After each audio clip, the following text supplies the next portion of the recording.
જાઉં છું. અમે પોકરણ ગંધી આવીએ છીએ સગુણા માટે ચેરવાયા છીએ. તો દરવાજો નહીં ખોલે અમારા મહારાજાને પૂછવું પડશે. અરે મહારાજાને પૂછો.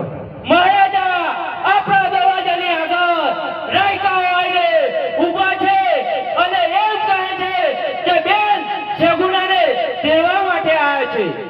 સિપાહીઓ વળી એવા વાવડ મળ્યા છે કે કોઈ દુશ્મન દેશના માણસો આપણા રાજ્યની તરફ આવી રહ્યા છે.